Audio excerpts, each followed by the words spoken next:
जो कभी संघर्ष से परिचित नहीं होता, इतिहास गवाह है वो व्यक्ति कभी चर्चित नहीं होता, कभी चर्चित नहीं होता।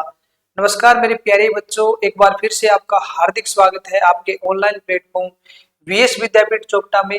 और मैं विक्रम सर सिलेक्शन सीरीज के अंदर हरियाणा पॉलिटी के अंदर आपकी प्यारे बच्चों अगली क्लास लेके आया हूँ और आप सभी के सामने उपस्थित हूँ हरियाणा के अंदर मुख्यमंत्री का दूसरा पार्ट लेकर। जी हाँ मेरे प्यारे बच्चों, पहली क्लास शायद आपने देख ली होगी और जिस बच्चे ने जिस स्टूडेंट ने हरियाणा के अंदर मुख्यमंत्री का पहला पार्ट नहीं देखा है तो आप देख लेना। हमने पहली क्लास के अंदर प्यारे बच्चों 3 मुख्यमंत्री पढ़ लिए थे। तो आज के सेशन का आगाज करते हुए मेरे प्यारे बच्चों आगे मुख्यमंत्री की तरफ बढ़ेंगे और हमारे हरियाणा के अंदर चौथा मुख्यमंत्री आएगा बीडी गुप्ता। तो स्टूडेंट्स आपको लिखना है अगला हरियाणा के अंदर चौथा सीएम। यानी कल की क्लास में हमने हरियाणा में 3 सीएम पढ़ लिए थे, जिसमें हमने देखा था हरियाणा के पहले मुख्यमंत्री आए थे जो गैर निर्वाचित थे, पंडित भगवत दयाल शर्मा। दूसरे हरियाणा के अंदर गैर कांग्रेसी या प्रथम निर्वाचित आए थे राव वीरेंद्र सिंह और प्रथम जाट और सबसे युवा आए थे चौधरी बंशी लाल।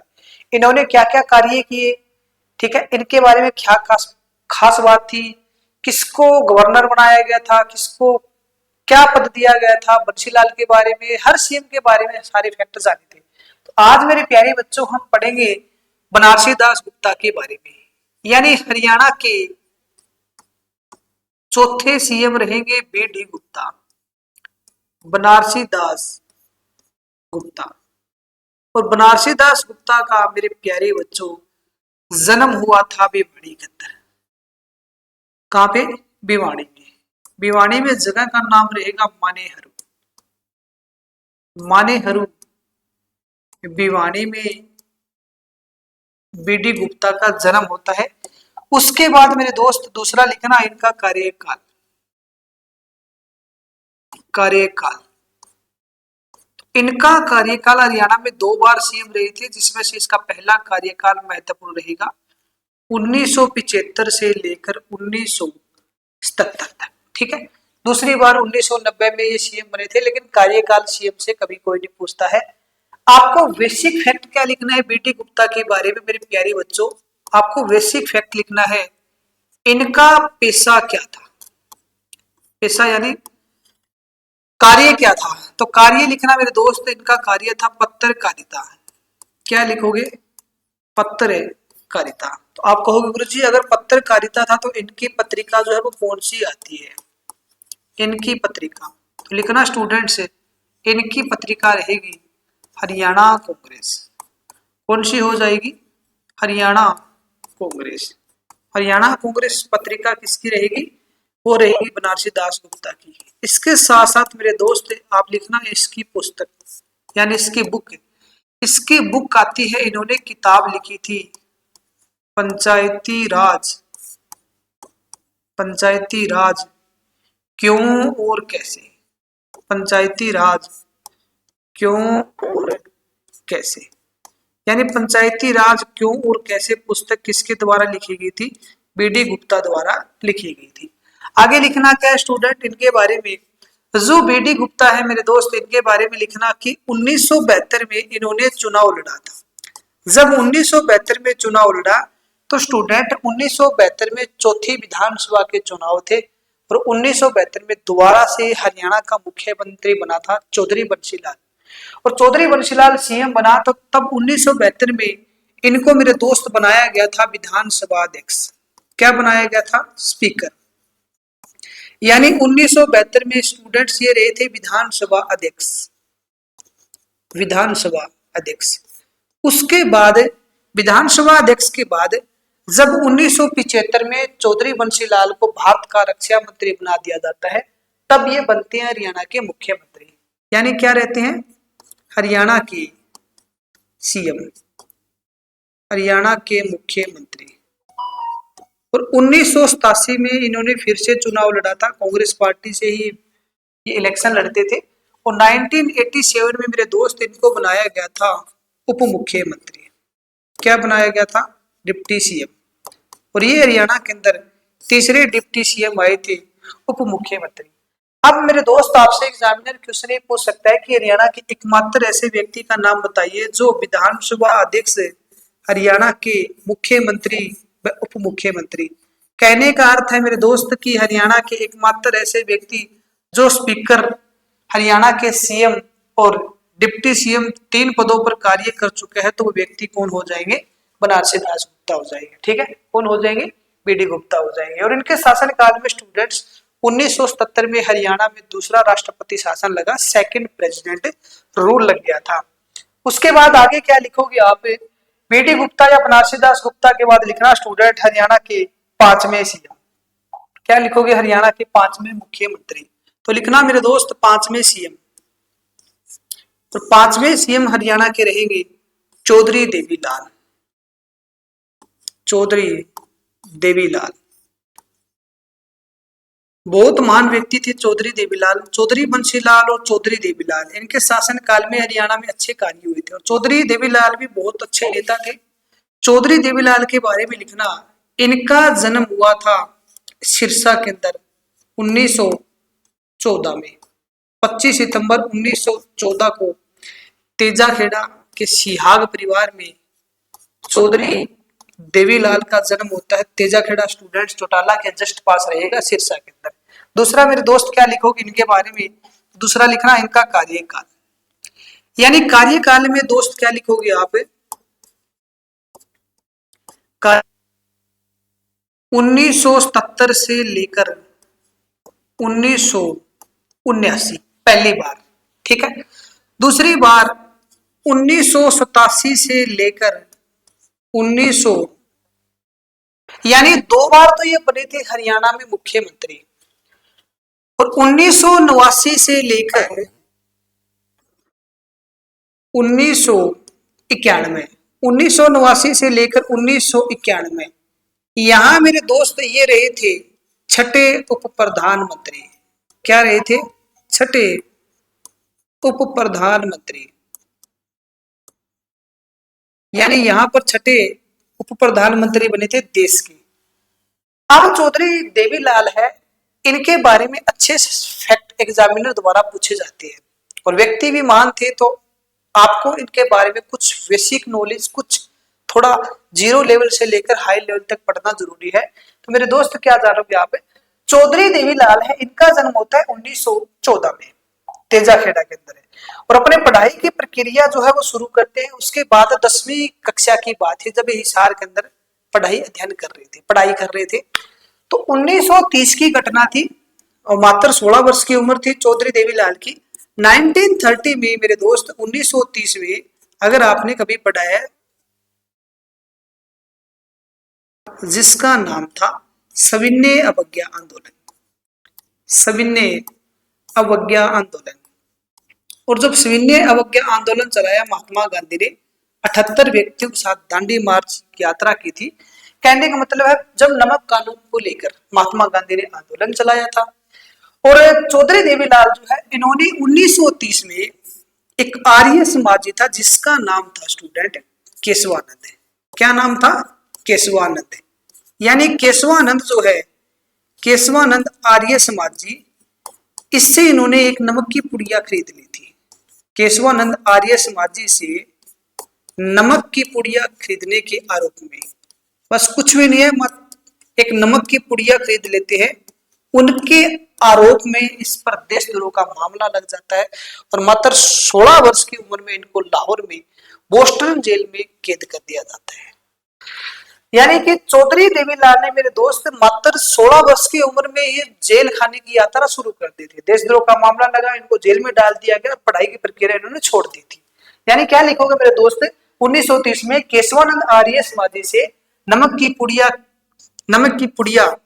खरीदने के आरोप में, नमक की पुड़िया खरीदने के आरोप में लाहौर में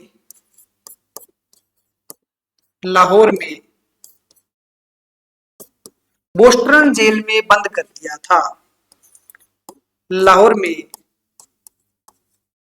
बोस्टन जेल में बंद कर दिया था। बोस्टन जेल में क्या कर दिया गया था? इनको बंद कर दिया था।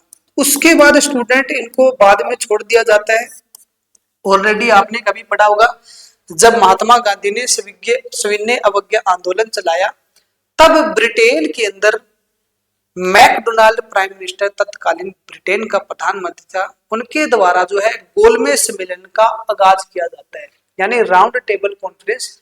और ऑलरेडी आपको पता है कि गोलमेज सम्मेलन मेरे दोस्त 3 हुए थे, लगातार हुए थे तीनों, 1930, 31 और 32 में। उधर क्या होता है कि 1942 की घटना थी और 1942 में स्टूडेंट एक आंदोलन चला था, और ऑलरेडी हम छठी क्लास से ही पढ़ते आ रहे हैं। 1942 में जो आंदोलन चला उसका नाम था भारत छोड़ो आंदोलन, भारत छोड़ो आंदोलन। और जब भारत छोड़ो आंदोलन चला मेरे दोस्त, तब चौधरी देवीलाल को फिर से गिरफ्तार कर लिया जाता है, वो गिरफ्तार करके इनको जेल में डाल दिया जाता है। लगभग 1.5 वर्ष का कारावास इन्होंने यहाँ भी भुगता था। उसके बाद ये जेल से छूट गए, और जेल से छूटने के बाद स्टूडेंट 1944 की घटना की मैं बात करूंगा, 1944 की। और 1944 में जब ये जेल से छूटे, तो 1944 में चौधरी देवीलाल की मुलाकात होती है एक किसान नेता से, और ऑलरेडी आप उनसे वाकिफ ही हो। कहने का मतलब हरियाणा में 2 ऐसे व्यक्ति हैं जिन्होंने किसान हित के लिए सबसे महान कार्य किए थे। एक चौधरी देवीलाल था और दूसरे थे चौधरी छोटू राम, चौधरी छोटू राम। और मेरे दोस्त चौधरी देवीलाल और चौधरी छोटू राम जो है, चौधरी छोटू राम की मुलाकात होती है चौधरी देवीलाल से, और छोटू राम चौधरी देवीलाल को जो है एक तरह से इनवाइट देते हैं कांग्रेस में शामिल होने के लिए, क्योंकि उस समय चौधरी छोटू राम राजस्व मंत्री थे, और एक बाकड़ा बांध का प्रोजेक्ट लेके बाद में चौधरी छोटू राम जाते हैं बिलासपुर के राजा के पास। इसीलिए जो चौधरी छोटू राम है, इनके बारे में एक क्वेश्चन भी पूछा जाता है कि बाकड़ा बांध का जनक किसे कहा जाता है। बाकड़ा डैम का जनक, बाकड़ा डैम का जनक किसे कहा जाता है? तो बाकड़ा डैम का जनक मेरे दोस्त कहा जाता है चौधरी छोटू राम को। ठीक है, चौधरी छोटू राम हो जाएंगे। उसके बाद स्टूडेंट 1944 के बाद जब 1947 में भारत आजाद होता है, तो आजादी के बाद चौधरी देवीलाल ने किसानों के लिए एक एक्ट चलाया था जिसका नाम था मुजारा एक्ट। तो मुजारा एक्ट जो है आंदोलन किसने चलाया था? तो मुजारा एक्ट आंदोलन मेरे दोस्त चलाया था चौधरी देवीलाल ने। मुजारा एक्ट आंदोलन चलाया था, आंदोलन चलाया था चौधरी देवीलाल ने ही चलाया था मुजारा एक्ट आंदोलन। उसके बाद चौधरी देवीलाल के बारे में आप क्या फैक्ट लिखोगे स्टूडेंट? चौधरी देवीलाल जो है इनके बारे में आगे आपको तथ्य लिखना है कि चौधरी देवीलाल ने अच्छे कार्य किए थे। आप देखोगे ये व्यक्ति स्वतंत्रता में भी पार्टिसिपेट करते हैं, स्वतंत्रता में भी भाग लेते हैं। जैसे एक बार हरियाणा में बेसिक क्वेश्चन पूछा गया था चौधरी देवीलाल के बारे में कि निम्न में हरियाणा में ऐसे कौन से व्यक्ति थे जो स्वतंत्रता सेनानी भी रहे थे। क्वेश्चन को ध्यान से समझना मेरे दोस्त, एग्जामिनर ने क्वेश्चन पूछा था हरियाणा के ऐसे कौन से व्यक्ति थे जो स्वतंत्रता सेनानी भी थे। तो लिख सकते हो आप, ये स्वतंत्रता सेनानी भी थे। ठीक है, स्वतंत्रता सेनानी भी थे, स्वतंत्रता सेनानी भी थे। इनके बाद आपको क्या लिखना है? जब हरियाणा में पंजाब को अलग करने की मांग उठाई जा रही थी, आवाज उठाई जा रही थी, आप देखोगे बहुत से आंदोलन हुए थे। 1948 में पंजाबी सूबे की मांग करता है मास्टर तारा सिंह, असफल हो जाता है। भीमसेन सच्चर फार्मूला लेके आता है, वो भी असफल हो जाता है। फिर फजल अली आयोग आता है रोहतक के अंदर, एक रिपोर्ट देता है केंद्र सरकार को 1956 में, उसमें भी हरियाणा पंजाब का नाम नहीं आता है। फिर आपका हिंदी बचाओ आंदोलन शुरू होता है, वो भी अनसक्सेस हो जाता है। संत फतेह सिंह भी प्रोटेस्ट करता है, उसको भी मास्टर अपने तारा सिंह जो होते हैं और प्रताप सिंह केरो जो क्या करता है, तो प्रताप सिंह केरो प्रताड़ित करता है, उसको जेल में डाल देता है संत फतेह सिंह को। मतलब बहुत आंदोलन चले। तो जब आंदोलन चल रहे थे तो उन आंदोलन में से चौधरी देवीलाल ने भी हरियाणा और पंजाब विभाजन की मांग उठाई थी। तो इन्होंने मेरे दोस्त हरियाणा पंजाब को अलग करने के लिए एक समिति बनाई थी जिसका नाम आता है हरियाणा संघर्ष समिति। क्या लिखोगे? हरियाणा संघर्ष समिति। तो लिखना मेरे दोस्त हरियाणा संघर्ष समिति के जन्मदाता। अगर आप इंग्लिश मीडियम के स्टूडेंट हो तो लिख सकते हो हरियाणा स्ट्रगल कमेटी के जनक या फादर कौन रहेंगे, तो हरियाणा स्ट्रगल कमेटी के जनक या जन्मदाता कौन आ जाएंगे, चौधरी देवीलाल आ जाएंगे। अब आगे देखो स्टूडेंट्स, चौधरी देवीलाल क्या होते हैं कि 1975 की घटना थी। वैसे कांग्रेस में ये शामिल होते हैं 1952 के अंदर, यानी 1952 में चौधरी देवीलाल ने कांग्रेस ज्वाइन कर ली थी। इंडियन नेशनल कांग्रेस में आप ये कह सकते हो एक तरीके से ये शामिल हो गए थे। 1952 की घटना थी। अच्छा, 1952 में जो कांग्रेस में शामिल हुए तो ये लगभग जो है 20 साल तक कांग्रेस में रहे थे। यानी 1972 में इन्होंने कांग्रेस जो है इंडियन नेशनल कांग्रेस दोस्त छोड़ दी थी। छोड़ने के बाद इन्होंने इलेक्शन लड़ा था इंडिपेंडेंट, और जब कांग्रेस छोड़ देते हैं तो इंदिरा गांधी की इनके ऊपर नजर हो जाती है, और इंदिरा गांधी एक नारा देती है गरीबी हटाओ का। जब 1962, 65 और 71 तीन भारी आक्रमण जब हमारे देश के ऊपर होते हैं तो इंदिरा गांधी गरीबी हटाओ का नारा देती है, और इंदिरा गांधी के बारे में लोगों की राय, लोगों का मत जो है वो चेंज हो जाता है। लोग ये कहते हैं कि India is Indira, Indira is India. यानी लोगों को ये लगने लग गया कि इस देश की परिस्थिति सिर्फ इंदिरा गांधी सुधार सकती है। और फिर मेरे दोस्त 1975 की घटना थी, राज नारायण क्या करता है, उसके ऊपर कुछ केस लगा देता है। मैं आपको आगे हरियाणा में राष्ट्रीय आपातकाल और राष्ट्रपति शासन जब पढ़ाऊंगा तब बताऊंगा स्टूडेंट्स कि कैसे क्या प्रोसेस हुआ था। फिलहाल हम हरियाणा के मुख्यमंत्री पढ़ रहे हैं, तो आप लिखना दोस्त 1975 में राष्ट्रीय आपातकाल जब लगता है तो 1975 में नेशनल इमरजेंसी लगती है। यानी क्या लगता है, राष्ट्रीय आपातकाल लगता है। और लिखना मेरे दोस्त 1975 में राष्ट्रीय आपातकाल के दौरान जब देश में नेशनल इमरजेंसी लगी तो नेशनल इमरजेंसी के दौरान दो व्यक्तियों को नजरबंद कर लिया जाता है। और दो व्यक्ति जो थे स्टूडेंट, इनमें एक व्यक्ति थे जिनका नाम था मोरारजी देसाई। मोरारजी देसाई, और मोरारजी देसाई के साथ दूसरे व्यक्ति रहेंगे चौधरी देवीलाल। चौधरी देवीलाल, यानी राष्ट्रीय आपातकाल के दौरान मोरारजी देसाई व चौधरी देवीलाल को स्टूडेंट नजरबंद कर लिया जाता है। और आपसे ही क्वेश्चन ये पूछा जा सकता है कि राष्ट्रीय आपातकाल के दौरान इन दोनों व्यक्तियों को कहां नजरबंद किया गया था, तो लिखना सोहना के किले में। और सोहना का किला कहां पे रहेगा, तो आप कहोगे गुरुजी ये हमारा रहेगा गुरुग्राम में। यानी सोहना के किले में इनको क्या कर लिया जाता है, तो इनको कर लिया जाता है नजरबंद। जब मेरे दोस्त इनको नजरबंद किया गया था 1975 में सोहना के किले में, तो 1977 में नेशनल इमरजेंसी हट गई थी। यानी 1977 में जब नेशनल इमरजेंसी हटी, यानी राष्ट्रीय आपातकाल हटा, तब मेरे दोस्त 1977 में मोरारजी देसाई ने गुजरात से इलेक्शन लड़ा था जनता पार्टी की टिकट से। जब जनता पार्टी की टिकट से इलेक्शन लड़ा तब भारत के इतिहास में पहली बार गैर कांग्रेसी प्रधानमंत्री कौन बने थे।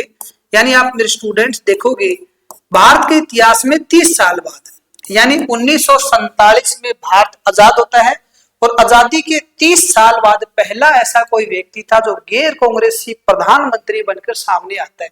तो प्रथम गैर कांग्रेसी प्रधानमंत्री कौन बने थे, मोरारजी देसाई बने थे। 1977 की घटना थी। लोगों की राय चेंज हो गई थी क्योंकि नेशनल इमरजेंसी के दौरान कांग्रेस के लोगों ने बहुत ज्यादा लोगों को प्रताड़ित किया था, बहुत ज्यादा परेशान किया था, उनके अधिकारों का कुठाराघात किया था एक तरीके से। तो प्रथम गैर कांग्रेसी प्रधानमंत्री जो है वो हो जाएंगे मोरारजी देसाई। जब मेरे दोस्त 1977 में हरियाणा में चुनाव हुए तो चौधरी देवीलाल ने इलेक्शन लड़ा था 1977 में बट्टू कला से। कहां से लड़ा था, बट्टू कला विधानसभा क्षेत्र से। यानी बट्टू कला विधानसभा क्षेत्र से जब चौधरी देवीलाल ने 1977 में इलेक्शन लड़ा तो 1977 में मेरे दोस्त ये क्या बनते हैं, हरियाणा के अंदर सीएम बनते हैं। यानी 1970 से लेकर 1979 तक इनका मुख्यमंत्री का कार्यकाल रहता है। फिर दोबारा 1987 में ये चुनाव लड़ते हैं। जब 1987 में चुनाव लड़ते हैं तब इन्होंने अच्छे अच्छे कार्य भी किए थे। तो क्या किए थे? तो क्या लिखोगे? पहला तथ्य लिखना मेरे दोस्त, आपको लिखना है चौधरी देवीलाल ने 1987 में 1987 में बुढ़ापा पेंशन शुरू की थी। 1987 में बुढ़ापा पेंशन शुरू की थी। 1987 में जब बुढ़ापा पेंशन शुरू की जाती है तब मेरे दोस्त मात्र रुपए कितने दिए जाते थे? वो दिए जाते थे मात्र 100 रुपए दिए जाते थे। 1987 के बाद 1988 में एक साल बाद इन्होंने किसके कर्जे को माफ कर दिया था? तो वो किया था किसानों का। यानी आप लिख सकते हो 1988 में किसान ऋण माफ करने वाले 1988 में किसान ऋण माफ करने वाले किसान ऋण माफ करने वाले हरियाणा के पहले मुख्यमंत्री बने थे। हरियाणा के पहले सीएम बने थे। हरियाणा के पहले मुख्यमंत्री बने थे। यानी 1988 में किसान ऋण माफ करने वाले हरियाणा के पहले सीएम कौन आते हैं? चौधरी देवीलाल आते हैं। एक बार हरियाणा में क्वेश्चन पूछा गया था स्टूडेंट से कि जब चौधरी देवीलाल सीएम बने तब इन्होंने किसके बकाया ऋण को माफ करने से मना कर दिया था? तो लिखना चौधरी देवीलाल ने कारखाना श्रमिक के चौधरी देवीलाल ने कारखाना श्रमिक के बकाया ऋण को माफ नहीं किया था। इन्होंने कारखाना श्रमिक के बकाया ऋण को माफ नहीं किया था। किसके बकाया ऋण को माफ नहीं किया था? कारखाना श्रमिक। और पहली बार किसके बकाया ऋण को माफ कर दिया था? तो किसानों का। किस वर्ष? 1988 के अंदर। बुढ़ापा पेंशन कब शुरू की थी? 1987 के अंदर की थी। अब मेरे दोस्त आपको क्या लिखना है? चौधरी देवीलाल के बारे में कुछ फैक्ट लिखने हैं। जैसे चौधरी देवीलाल है, इनको किस किस नाम से पुकारा जाता है? तो चौधरी देवीलाल है वो हरियाणा के सबसे वृद्ध व्यक्ति थे और हर कोई इसका सम्मान भी करता था। तो चौधरी देवीलाल हरियाणा में ताऊ के नाम से विख्यात थे। इनको ताऊ के नाम से पुकारा जाता था। ताऊ, इसके साथ साथ इनको कहा जाता था जननायक। जननायक के साथ साथ लिखना आप शेर ए हरियाणा। शेर ए हरियाणा। शेर ए हरियाणा के बाद आपको लिखना है राजनीति का विषम पितामह। राजनीति का विषम पितामह। राजनीति का विषम पितामह। किसानों के लिए इन्होंने अच्छे अच्छे कार्य किए थे, इसलिए मेरे दोस्त इनको कहा जाता है किसानों का मसीहा। क्या बोला जाता है? किसानों का मसीहा कहा जाता है।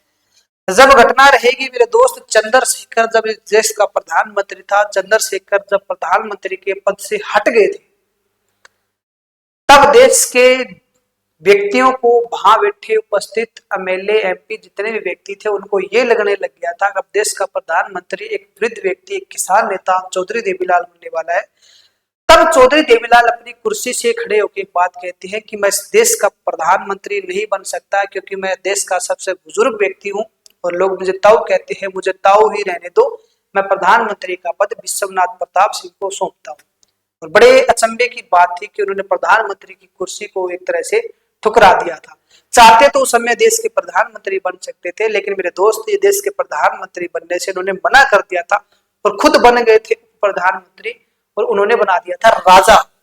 इसलिए मेरे दोस्त इनको कहा जाता है किंग मेकर।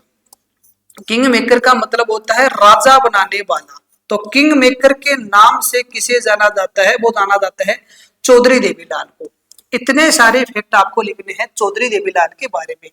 अगर आपने इतने फैक्ट लिख लिए हैं तो स्टूडेंट्स आगे लिखना चौधरी देवीलाल के बारे में। लिखना आगे 80 के दशक में, जैसे हरियाणा में क्वेश्चन आया था एक बार कि 80 के दशक में न्याय युद्ध का नेतृत्व, 80 के दशक में न्याय युद्ध का नेतृत्व। न्याय युद्ध का मतलब होता है struggle for justice, struggle for justice. 80 के दशक में न्याय युद्ध का नेतृत्व किसने किया था? तो 80 के दशक में न्याय युद्ध का नेतृत्व किया था चौधरी देवीलाल ने। किसने किया था? चौधरी देवीलाल ने किया था। ठीक है, चौधरी देवीलाल जो है मेरे दोस्त वो किसानों के अच्छे मित्र भी थे, आप ये भी कह सकते हो, क्योंकि इन्होंने हमेशा किसानों के हित में कार्य किया था। और किसानों की भलाई के लिए किसको जाना जाता है? चौधरी देवीलाल को जाना जाता है। तो इसीलिए इनकी याद में एक पुरस्कार दिया जाता है और उस पुरस्कार का नाम रहेगा जननायक देवीलाल पुरस्कार। क्या हो जाएगा? जननायक देवीलाल पुरस्कार। तो लिखना स्टूडेंट्स जननायक देवीलाल पुरस्कार। आपसे एग्जामिनर बेसिक क्वेश्चन भी पूछ सकता है कि जननायक देवीलाल पुरस्कार जो है, जननायक देवीलाल पुरस्कार किस क्षेत्र में दिया जाता है? ऑप्शन में हो सकता है शिक्षा के क्षेत्र में, खेल के क्षेत्र में, साहित्य के क्षेत्र में या कृषि के क्षेत्र में। तो कौन से क्षेत्र में दिया जाता है? ये कृषि क्षेत्र में। और कृषि क्षेत्र में दिया जाने वाला हरियाणा का सबसे बड़ा पुरस्कार मेरे दोस्त कौन सा हो जाएगा? जननायक देवीलाल पुरस्कार हो जाएगा। इसमें दूसरा आपको लिखना है कि इसमें राज्य स्तर पर राशि कितनी जाती, राज्य स्तर पर राशि। तो लिखना स्टूडेंट इसमें राज्य स्तर पर राशि दी जाती है, यानी स्टेट लेवल पर दी जाती है 1 लाख रुपए। कितने दिए जाते हैं? 1 लाख रुपए। और जिला स्तर पर कितने हो जाएंगे?